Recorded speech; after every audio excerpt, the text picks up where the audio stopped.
Welcome to Harshu vlogs. இன்றைக்கி நம்ம சேனலில் சண்டே விருந்தை பற்றி பார்க்கலாம் வாங்க. அப்படியே குடல், ஆட்டுக்குடல், அது போக அயிலை மீன், பாறை மீன். அயிலை மீன் வந்து குழம்புக்கு எடுத்துட்டோம், பாறை மீன் வந்து பொரிச்சிடலான்னு சொல்லி எடுத்துட்டோம். அது போகவே ஆட்டு ரத்தம் எல்லாமே எடுத்துகிட்டு வந்திருந்தாங்க. சரி, ரொம்ப நாள் ஆச்சு நான்வெஜ் சாப்பிட்டு அப்படின்னு சொல்லி எல்லாத்துக்குமே ப்ரிப்ரேஷனும் ஸ்டார்ட் பண்ணிட்டோம். மீன் வந்து மசாலா ரெடி பண்ணுறதுக்கு இங்கே இன்க்ரீடியன்ஸ் எடுத்து வச்சுருக்கோம்.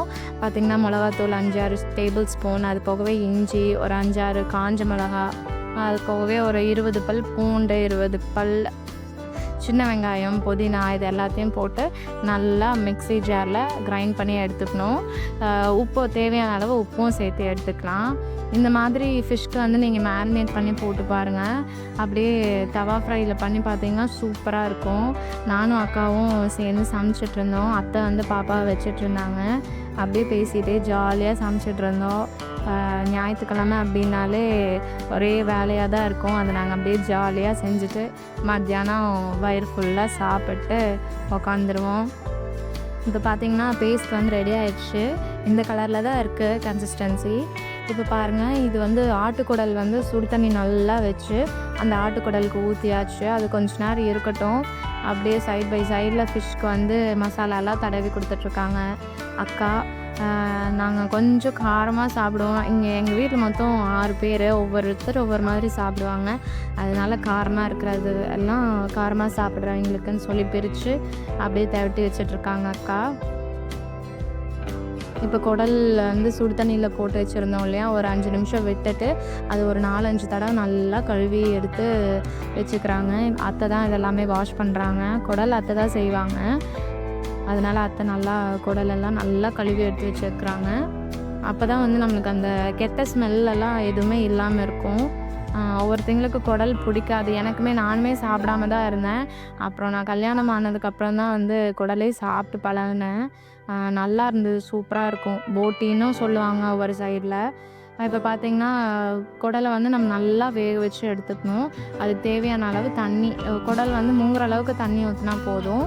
மூங்குற அளவுக்கு நல்லா தண்ணி ஊற்றி அதுக்கு தகுந்த மாதிரி கொஞ்சமாக சால்ட்டு, அப்புறம் கொஞ்சம் ஒரு 1.5 டேபிள் ஸ்பூன் அளவுக்கு மஞ்சத்தூளும் போட்டு ப்ரெஷர் குக் பண்ணி எடுத்துக்கணும். ப்ரெஷர் குக் வந்து ஒரு 7-8 விசில் விட்டால் கூட தப்பில்லை. குடல் நல்லா வெந்துடணும், அப்போ தான் வந்து நல்லாயிருக்கும்.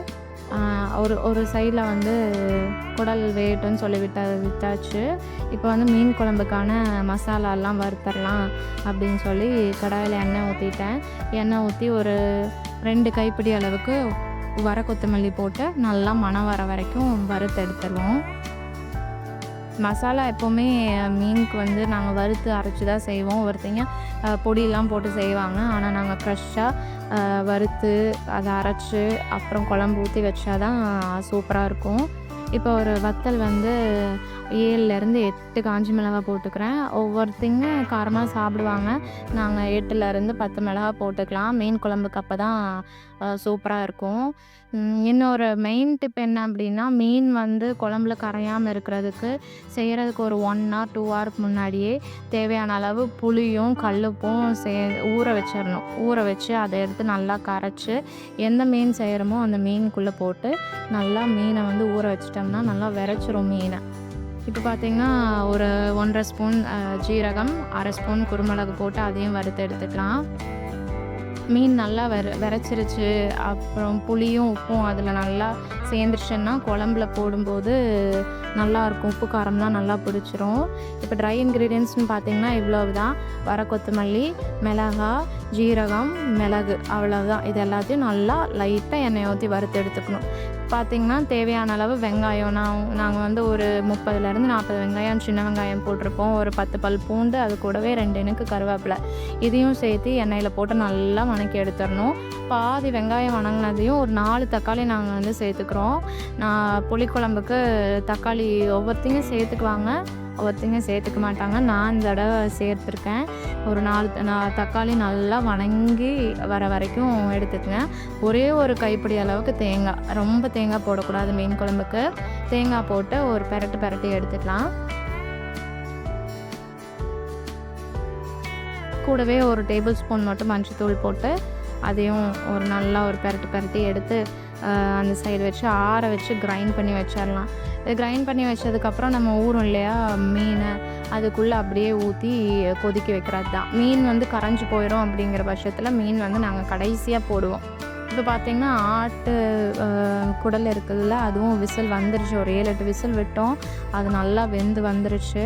இப்போ வந்து ஆட்டுக்குடலுக்கு தேவையான மசாலா வந்து ரெடி பண்ணுறோம். அதே மாதிரி தான் ஒரு 4 டேபிள் ஸ்பூன் வந்து எண்ணெய், சின்ன வெங்காயம், அது கூடவே 4 பல் 10 பல் பூண்டு, இஞ்சி ஒரு 2 துண்டு இஞ்சியை நல்லா வணக்கிட்டு கூடவே கருவேப்பிலை அதெல்லாம் போட்டு நல்லா வணங்க விட்டுறணும். நாங்கள் வந்து மட்டன் குடல் இந்த கிரேவிக்கு எல்லாமே வந்து மசாலா வறுத்து அரைச்சி வச்சுருவோம். அதனால் இப்போ வந்து அந்த வறுத்தரைச்ச மசாலா மட்டும் சேர்த்துக்குவோம். அது கூடவே மஞ்சத்தூளும் போட்டு நல்லா வணக்கி விட்டுறாங்க. மீனும் ஒரு பக்கம் நல்லா மேரினேட் ஆகிட்டுருக்குது, பார்த்துருப்பீங்க. இது கொஞ்சம் மீன் குழம்பை விட கொஞ்சம் அதிகமாக தேங்காய், அவ்வளோதான். தேங்காய் வந்து கம்மியாக தான் சேர்த்துக்கணும் நான்வெஜ் பொறுத்த அளவுக்கு, இல்லைன்னா ஒரு இனிச்ச மாதிரி ஒரு டேஸ்ட் வந்துடும். பார்த்திங்கன்னா வறுத்தரைச்சி வச்ச மசாலா 3 ஸ்கூப் சேர்த்திக்கிறோம் நாங்கள். இந்த ட்ரை மசாலாலாம் எதுவுமே இல்லை.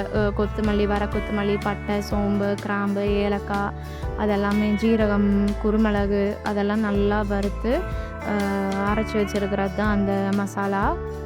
நான்வெஜ் பொறுத்தளவுக்கு நாங்கள் அந்த மாதிரி சேர்த்திக்குவோம். பார்த்திங்கன்னா இது வந்து மீன் குழம்பு.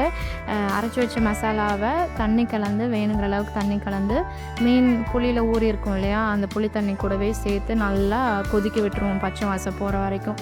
இப்போ தாளித்து கொட்டிட்டு கடைசியாக இறக்குற ஓரத்தில் வந்து மீனை வந்து சேர்த்திடுவோம். மீன் பாருங்கள், சூப்பராக இருக்குது. அயில மீன் குழம்பு செம்ம டேஸ்ட்டாக இருந்தது. மீன் வந்து ரொம்ப நேரம் வெந்துச்சு அப்படின்னா கசகசன்னு போயிடும். மீன் குழம்பு எப்போவுமே கிளறி விட்டுட்டே இருக்கக்கூடாது. மீனை ஒரு தடவை போட்டுட்டிங்கன்னா அதை டிஸ்டர்ப் பண்ணாமல் ஒரு 5 to 10 மினிட்ஸ் மட்டும் கொதிக்க விட்டுறணும். உப்பு புளி வந்து ஆல்ரெடி மீனில் பிடிச்சிருக்கும். இப்போ காரம் மட்டும் பிடிக்கிறதுக்கு வேண்டி அந்த 10 நிமிஷம் விடுறோம், அவ்வளவுதான்.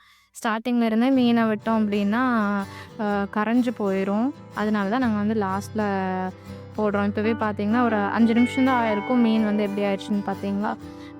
இப்போ உப்பு புளியில் ஊறினதுனால இந்த அளவுக்கு கெட்டியாக இருக்குது. உப்பு புளியில் ஊறாமல் இருந்ததுன்னா நல்லாவே கரைஞ்சி போயிருக்கும். இந்த டிப்பை நீங்கள் ஃபாலோ பண்ணி பாருங்கள் கண்டிப்பாக. நல்லா கொதிச்சிட்ருக்குது. ஒரு தலைன்னு நல்லா ஒரு 5-6 கொதி வந்ததையும் நம்ம வந்து ஸ்டவ் ஆஃப் பண்ணிடலாம். நம்மளுக்கு மீன் குழம்பும் இப்போ வந்து ரெடி ஆயிடுச்சு. அடுத்து வந்து பார்த்திங்கன்னா ரத்தத்துக்கு வந்து ஆட்டு ரத்தத்துக்கு வந்து ரெடி பண்ணிகிட்ருக்கோம்.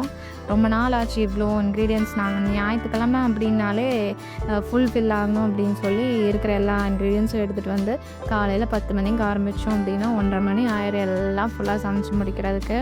இப்போ ரத்தத்துக்கு தேவையான எண்ணெய், கடுகு, அது கூடவே கடலப்பருப்பு, உளுந்தம்பருப்பு அதெல்லாம் போட்டு நல்லா வறுத்து எடுத்துட்டு ஒரு 3 பெரிய வெங்காயம் நல்லா நீளமாக அரிஞ்சு வச்சதை போட்டு, பச்சை மிளகாயும் ஒரு 5-6 பச்சை மிளகாய் போட்டு நல்லா வணக்கி எடுத்துக்கிறோம். ரத்தத்தை பொறுத்த வரைக்கும் ரத்தத்தில் ஆல்ரெடி உப்பு போட்டிருப்பாங்களாமா, அதனால நம்ம வந்து உப்பு வந்து சேர்க்கக்கூடாது. கடைசியில் உப்பு பார்த்துட்டு தான் சேர்த்துக்கணும். எனக்கு ரத்தம்லாம் எப்படி செய்கிறதுனே தெரியாது. இது வந்து அக்கா செஞ்சிட்ருக்காங்க, அக்காவும் அத்தையும் தான் செஞ்சிட்ருக்காங்க. நல்லா வெங்காயம் நல்லா வணங்கினதுக்கப்புறம் அந்த கட்டியாக இருந்த ரத்தத்தை நல்லா உடச்சி விட்டுட்டு நல்லா கிண்டி விடுறாங்க. இப்போ பார்த்திங்கன்னா நீங்கள் அப்படியே ரத்தத்தோட கலர் வந்து சேஞ்ச் ஆகிட்டே இருக்கும். இந்த ரெட் கலரில் இருக்கிறது வந்து அப்படியே ப்ரௌன் கலரில் மாறும். கொஞ்சம் கொஞ்சமாக அடுப்பை வந்து சிம்மில் வச்சுட்டு மீடியம் ஃப்ளேமில் வச்சுட்டு மூடி வச்சு வேக வைக்கணும். வேக வச்சதுக்கப்புறம் அது அப்படியே ட்ரை ஆயிரும்.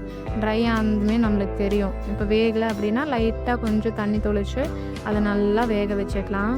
சூப்பராக இந்த ஸ்டேஜில் உப்பு பார்த்துட்டு உப்பு வந்து சேர்த்துக்கலாம். கடைசியாக கொத்தமல்லி எல்லாம் தூவி விட்டு ஒரு கிளறி விட்டு எடுத்துட்டோம்னா ரத்த பொரியலும் ரெடி ஆயிரும். இங்கே பார்த்தீங்கன்னா குடல் குழம்பு கிரேவியும் ரெடி ஆயிடுச்சு. அரைச்சி வச்சுருந்த மசாலாவே போட்டு குடலில் கலக்கி விட்டு கொதிக்க விட்டுட்டோம். குடல் கிரேவியும் ரெடி ஆயிடுச்சு. வாங்க பார்க்கலாம். இப்போ பார்த்திங்கன்னா மீனும் வந்து தவா ஃப்ரை பண்ணுறோம். இது நாங்கள் இந்த தடவை எண்ணெயில் பொரிச்சு எடுக்கல. அரைச்சி வச்ச மசாலாவை நல்லா ஒரு 3 to 4 hours நல்லா மேரினேட் ஆகி சூப்பராக நல்லா பிடிச்சிருச்சு. தவாலேயே போட்டு எடுத்துட்டோம். பார்க்குறதுக்கே சூப்பராக இருக்குது. சாப்பிடணும் போல் இருந்தது. நல்லா திருப்தியாக சாப்பிட்டோம். ஞாயிற்றுக்கிழமை ஸ்பெஷலாக இருந்தது.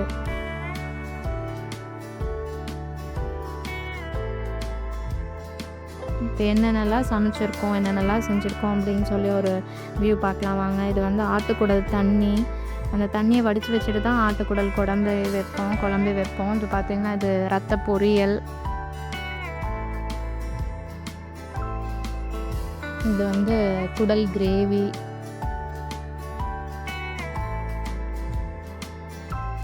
இது சுட சுட சாதம்.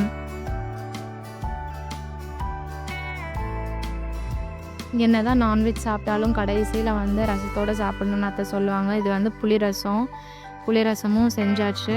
இது வந்து மீன் குழம்பு. திருப்தியாக ரொம்ப நாள் கழிச்சு ஃபுல்ஃபில்டாக சாப்பிட்டோம். நீங்களும் கண்டிப்பாக செஞ்சு சாப்பிட்டு உங்கள் ஞாயிற்றுக்கிழமை எப்படி போச்சுன்னு சொல்லி கமெண்ட் பண்ணுங்கள். தேங்க்ஸ் ஃபார் வாட்சிங்.